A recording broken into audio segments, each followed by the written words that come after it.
Hi people, welcome to the channel, or back to the channel if you've been here before. Right, today we're going to look at the temperature on this E46. Now that gauge there is a representation, but it's not fully accurate. So anyway, what we're going to do is, I'm having an issue. It's not so much an issue, but it's more of an annoyance. I've already done the Renault mod on this, but I did it as a temporary fix maybe 2 years ago, and it's been in ever since. And it seems to be fucking up. So I'm just going to do it again rather than getting the right thermostat. But before we do that, I'm going to show you what to do. Right, this left-hand button here, you hold it down. So I'm pressing it now, you can't really see because it's dark, but the left-hand button on the cluster until it says test. Right, so now you do that and then you go to 19. And this is how to get the temperature up to show you the actual engine temperature. And it'll say unlock or something like that, lock off, right, and then you press it again, and it's number 7. So 19 and 7, I've gone past it, yes. Do I have to start again? Hey, look, there we go. Right, and that should come up with temperature, which is at the moment 38. Now what this is doing, which I'll demonstrate in a minute, is it gets up to about 84. Now the thermostat's 86, and it gets up to about 84, but then when you rev the engine, it drops down to about 77 or something, which is not too bad, but it was better than that when I originally did it. I think the reason for it is to fit this thermostat, you have to put a little hole in it for 2 reasons. One, to aid breeding. Yeah, it aids breeding if you've got an hole in it. And 2 is because the thermostat's remote from the engine, so you need to pass a little bit of water through so that the hot water gets to it to open it in the first place. So anyway, I'll show you that when I come to do it. But anyway, yeah, I'll show you what this does when it gets up to temperature. Right, so after a few miles of driving, this is the most it's got up to. But really, it's sort of hovering around the 82, and then if you rev it, as you can see, that happens, which tells me that the thermostat is passing. So when the water pump's working a bit harder, it's pushing a bit more water through. Now I know it is passing a little bit because it's got an hole drilled in it, which you'll see when I do it, but that's like I explained before. So yeah, I'm going to change that, and hopefully it'll be more, well, the temperature will be more like 86 more constantly, but we'll see, won't we? Probably won't be any different, but I'm still going to post the video anyway.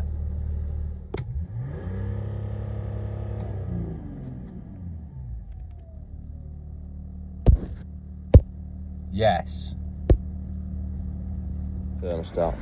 And this is the thermostat that we're going to use. It's actually for a Renault 5, which is quite a popular modification. And the reason for it is I mean, I've still got to drill a hole in that, so I won't fit it yet. But when originally fitting one of these, it goes here with the brass bit facing towards the engine, because that's your bit that opens it. You have to drill a little hole in it because you have to have water passing it, or coolant passing it, because it's far away from the engine. It's a remote thermostat, and if you don't have your coolant sort of passing through, then this pipe isn't going to get hot enough to open the thermostat. I mean, it probably would do, but it's not worth risking. Anyway, it also aids bleeding up. Now, when you originally fit these, it's a pain in the dick because you've got a band around here which is not removable like this one, so you've got to cut it off really carefully without cutting through this. Now I used a hacksaw, I think I used, but you can use a grinder or whatever, but just be really careful not to cut this. Now I say it's a pain in the dick to take that off, but it's nowhere near as much of a pain in the dick as it is to change the main thermostat, which is somewhere underneath that EGR cooler, fucking under there, and it can fucking stay there. So we're going to put this in. Anyway, I'm going to go and drill a hole in it. Right, so that's our bypass hole drilled, which is, I think it was 2mm. Now what you've got to be careful for is when you're drilling that, you need to just run the drill and not put a lot of weight on it, because it's quite easy to bend this and stop the thermostat from seating properly if you put too much force on it. So you just got to be careful putting that in. Right, now we're going to take the old one out. Right, so if you're doing this for the first time, as I said, you're going to have one of the single-use shit crimped band things on here which don't come off without cutting them off. So you're going to have to cut through this, which could be easy to take the hose off, but I mean, that's up to you. So anyway, we've got to take this off. So we undo that. We are going to lose a little bit of coolant here. Now as you can see, there's a thermostat already in there, I'm just going to pull that out. Fucking wagons and tractors are going past. No right. Anyway, pull this out.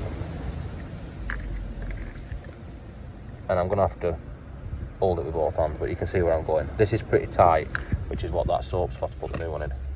Right, so this is the old one, and this might explain the issue that I'm having. Now this, when I first put it in, worked well, and then I noticed that it started taking longer to heat up, so I did the OBC temperature thing and then realised it wasn't actually working that well. So we're going to put a new one in, because that's fucked. As with any tight hole, it needs a bit of lubrication. So put a bit of soap on it. You don't want to use WD-40 or anything because, well, that's oil based. So you smear a bit of soap around it, a bit more soap for good luck. More the merrier. Right, and then we put it into this pipe.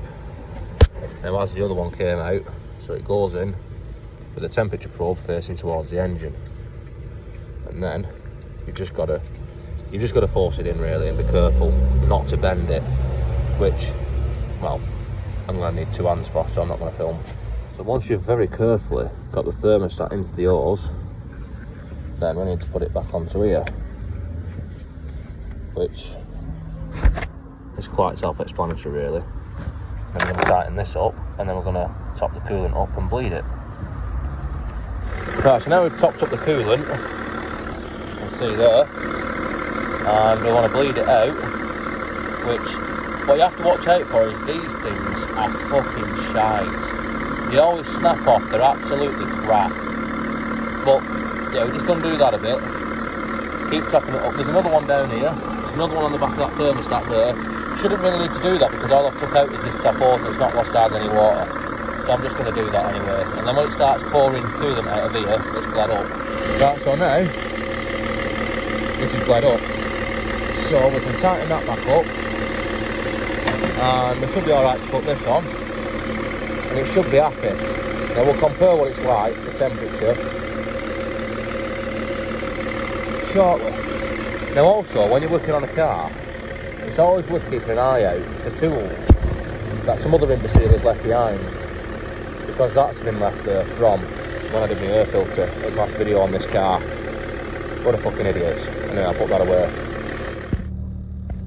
Right, so these are the results after new thermostat and driving probably about 8 miles or so. It seems to hover around 85. When you rev it, it does drop down a little bit, but not too, like we're dropping down to like 75 before. I mean, it still takes a while to warm up, but it does warm up a bit quicker. Well, noticeably quicker, but it is eating up a big lump of pig iron, so it's not going to be the fastest at warming up. Anyway, when I rev it now, I'll show you. It will drop down to probably about 82-ish, maybe 81 or so. Maybe not even that low. But yeah, it was dropping down to about 75 before, but the thermostat was shagged. Now, I'll probably leave that in until I can be bothered putting a proper one in, which will probably be never. So yeah, I think that's a decent result for what it costs and to get it running up to temperature. So yeah, anyway, don't forget to like and subscribe, all that shit, and I'll peace out, see you next time, G.